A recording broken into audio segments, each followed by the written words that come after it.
Danny Payne and the struggling U of L basketball team take center stage once again during an Athletic Association Board of Directors meeting.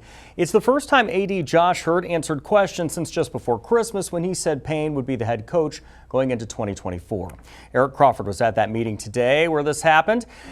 So the big question I think at this point, Eric, is Heird still sticking with that messaging? Well, yeah, I think that was the intent all along. He hasn't said that explicitly in public or made any kind of commitment. He's probably wise not to, but I think the understanding is that Kenny Payne is going to be the coach through the rest of the season, and then there'll be an evaluation after the season.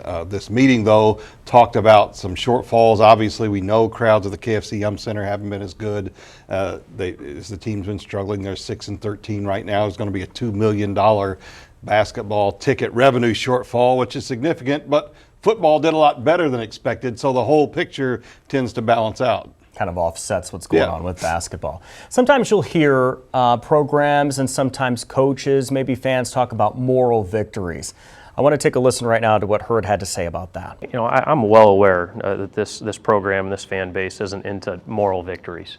And so after every game, I feel like every day, it's consuming what I'm doing right now. And I know it's consuming Kenny and his staff as far as how do we get better? How does this basketball program get back to where we all expect it to be?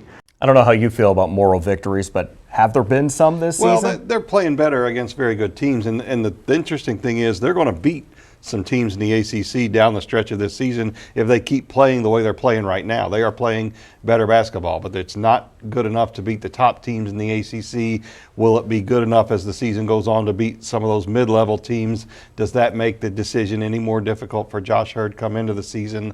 These are things we don't know, but they're questions that we're going to be asking going forward. I know March may not be looking as good as it has in the past for this team. When you look into the crystal ball, though, you look into next year, what do you think? Is it going to get better? It's hard to tell because there are no recruits in line for this team. With the transfer portal, you don't know who's going to stay, who could be in. The tournament drought continues, and that's not going to be satisfactory. It's hard for me to see a scenario in which Kenny Payne returns as basketball coach. To be honest with you, Josh talks about him needing to make deposits with the fan base, and right now this team, as I've described it, is overdrawn. So if you're 1,000 in the hole and you put a couple hundred in, it doesn't help you a whole lot. There's a lot of ground to make up for this team. It's a difficult time to be a Cardinal. Yes, it is. Eric, appreciate the perspective. As always, Eric writes more right now on WDRB.com.